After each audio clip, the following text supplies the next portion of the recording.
क्योंकि हम ख़बरें मुसलसल देख रहे हैं, हम फॉलो कर रहे हैं कि मुल्क में हालात क्या चल रहे हैं। और with the passage of time मैं देख रही हूँ कि हमारे अंदर, लोगों के अंदर जो जज्बा हुब्बुल वतनी है वो भी काफ़ी ज़्यादा मैच्योरिटी पकड़ता जा रहा है। एक इतनी टेंशन है इस वक्त क्योंकि हम देख रहे हैं हमारा जो पड़ोसी मुल्क है वो बौखलाहट का शिकार होकर, पहलगाम में जो भी वाक़या हुआ उसके बाद कुछ भी वहाँ पर हो जाए तो उनको समझ में नहीं आती क्या करे, तो इल्ज़ाम तराशी करने के लिए वो सीधा पाकिस्तान पर अटैक करना शुरू कर देते हैं। मतलब अपने जो सिक्योरिटी लैब्स है उसको वो कवर नहीं कर सके और उसके बाद इल्ज़ाम पाकिस्तान का। गो कि हम तो पाकिस्तान में देखते हैं कि जब भी पाकिस्तान में दहशतगर्दी की कोई भी कार्रवाई हो, आपने बलूचिस्तान में भी जाफराबाद एक्सप्रेस के आपने देखा कि वहाँ पे क्या कुछ हुआ। खैबर पख्तूनख्वा में, बलूचिस्तान में आए दिन किस तरीके से भारत जो करता है वो सब हमारे सामने है। कुलभूषण यादव की कितनी बड़ी एग्जाम्पल हमारे सामने मौजूद है, लेकिन उसके बावजूद भी एक बड़े सिविलाइज्ड वे में पाकिस्तान ने हमेशा जवाब देना सीखा है। हम वो कौम नहीं है कि हमें अपनी नाकामियों को छुपाने के लिए फ़िल्म बनाने की ज़रूरत पड़े। हम पर अगर कोई जंग मुसल्लत करने की कोशिश की गई तो ऐसा मुंह तोड़ जवाब देंगे कि रहती दुनिया तक लोगों को याद रहेगा कि किस गयूर कौम से पंगा लिया था और किस गयूर कौम पर जंग मुसल्लत करने की कोशिश की थी। सिंतास मुआहदे के हम देख रहे हैं कि जी वो भी खिलाफ वर्जी की है। फिर दरिया जुलूम में उन्होंने पानी एकदम से छोड़ दिया है, हमने देखा मुजफ्फरगढ़ में उस वजह से इमरजेंसी भी नाफिज कर दी गई है। तो ये मुसलसल आ भी जा रही है, तो दिखा रहा है बड़ा यजीदी एटीट्यूड मुझे कभी कभी लगता है ये हमारे पड़ोसी मुल्क का। और यजीद का अंजाम क्या हुआ ये तो दुनिया जानती है। खैर, आज का जो मेरा शो है इसमें पाकिस्तान के दो बहुत बड़े नामवर आर्टिस्ट हमारे बहुत ही बाइज़्ज़त गेस्ट हैं। ये हमारे वो गेस्ट हैं जो कि पाकिस्तान की पहचान है। ये कहीं भी चले जाएं, दुनिया के किसी भी कोने में चले जाएं, इनकी शनाख्त है पाकिस्तान। और ऐसा ही है, हमारे तमाम तर आर्टिस्ट पाकिस्तान के सफ़ीर होते हैं और ये तो ऐसे सफ़ीर हैं जनाब कि हमें इन पर बहुत फ़ख्र है। तो हमारी बड़ी खुशकिस्मती है कि आज नैयर एजाज साहब, जिनको हम कई महीनों से हम कोशिश कर रहे थे कि किसी तरीके से हमारे शो में आ जाए, आज ये हमारे शो की जीनत बने हैं। शमून भाई में थोड़ी देर में ज्वाइन कर लेंगे। अस्सलाम वालेकुम नैयर साहब। वालेकुम अस्सलाम। सबसे पहले आपने बुलाया, आपका शुक्रिया। और इतना खूबसूरत सेट और बेहतरीन, मज़ा आया इसमें आके। बहुत शुक्रिया, बहुत शुक्रिया। मुझे पहले आप ये बताएं कि जैसे मैंने शो के आगाज़ में भी बात की और क्योंकि जो आर्टिस्ट हैं, जो हमारे एक्टर्स होते हैं, हमारे सफ़ीर होते हैं, आप इस बात पे कितना यकीन रखते हैं? और जो आजकल मुल्क में जो सूरत हाल चल रही है, जो बार बार लोग भी कह रहे हैं कि शायद पता नहीं किसी जंग की तरफ जा रहे हैं, तो ऐसे में एक आर्टिस्ट की क्या जज्बात होते हैं? वैसे जिस तरह आम लोग सोच रहे होते हैं उस तरह हम भी सोच रहे होते हैं कि जी लेकिन जंग होगी नहीं। मसला ये है कि उसको गुजरात में इलेक्शन जीत रहा है अपनी पार्टी के लिए, तो वो इस तरह के स्टंट वो कर रहा है। उसमें इतनी ताकत भी नहीं है कि वो जंग करे, और जंग किसी भी कौम के लिए अच्छी नहीं होती। हम लोग अंडर डेवलप्ड लोग हैं, तो हम लोगों को जंग के बारे में सोचने के बजाय प्यार मोहब्बत और भाईचारे का सोचना है। हमें ये जो खामखा की वार जो हमारे सर पे लटकाई जाती है, इसके बारे में सोचने के बजाय इसको ज़ायल करने के बारे में सोचना हमें चाहिए।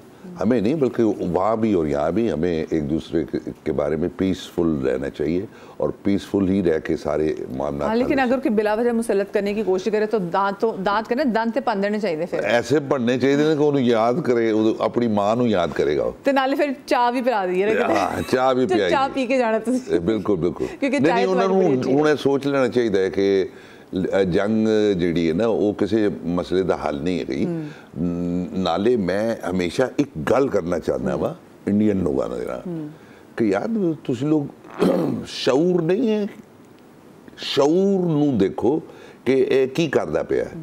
आपका मोदी जो कर रहा है वो बेशऊरी की हरकतें कर रहा है, उसको शऊर नहीं है, वो लोगों के शऊर से खेलने की कोशिश कर रहा है। तो आप लोगों को खुद चाहिए कि उसकी मज़म्मत करें। हम लोग तो भरपूर मज़म्मत करते हैं और फिर हमें इतना भी कमज़ोर ना समझो। देख रहे हो, बस नहीं काफ़ी नहीं काफ़ी है।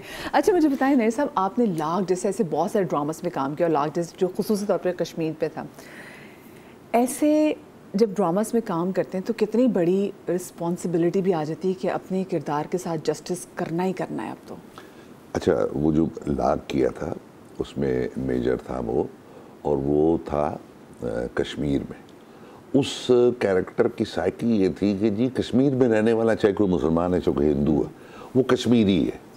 और कश्मीर की बात करे, वो पाकिस्तान जाने की बात ना करे या पाकिस्तानी होने की बात ना करे, उसका एक पॉइंट ऑफ व्यू था। उस पॉइंट ऑफ व्यू के साथ उस कैरेक्टर को लेके चला था।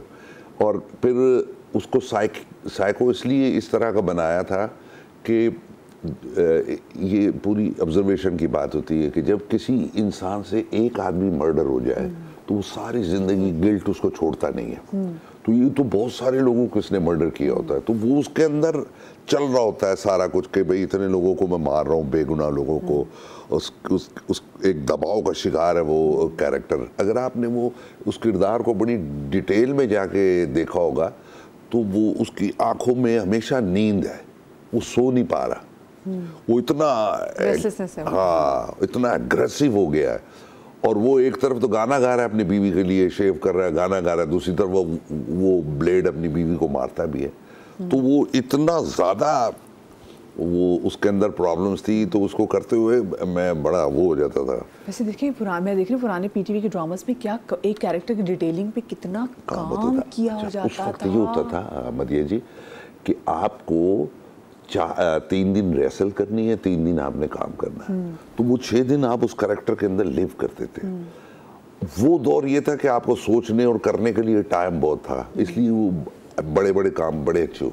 आज ये होता है कि 2 बजे कॉल आएगी कि सर ये काम कर दें, सुबह हमें आपकी ज़रूरत है, वो पैसों पे बहस हो रही थी, कैरेक्टर पे बात ही नहीं हो रही थी। तो वो जो लाहौर से प्लेन में बैठ के आ रहे होते हैं, उस वक्त कैरेक्टर अपने ज़हन में मैं बना रहा था, अच्छा इसको ऐसे नहीं ऐसे कर लेंगे, इसको ऐसे नहीं ऐसे कर लेंगे। तो जितनी तेज़ी अब आ गई है, उस वक्त ठहराव था, काम में भी ठहराव था और बेहतरीन था। और आज तेज़ी है तो काम में तेज़ी है। तो अल्लाह का इतना एहसान है मदिया जी, मैं तौबा मैं तो बहुत नाचीज़ हूँ।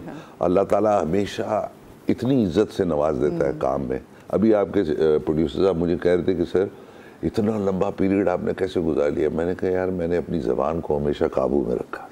ये एक टिप, ज़बान को ज़रा वाकई आप काबू में रख ले रहा तो ज़िंदगी सुकून से भी गुजर जाती है और फिर मज़ेदार गुजरती है। मुझे छोटी सी ब्रेक लेनी चाहिए, ब्रेक के बाद वापस आते कहीं मत जाइएगा।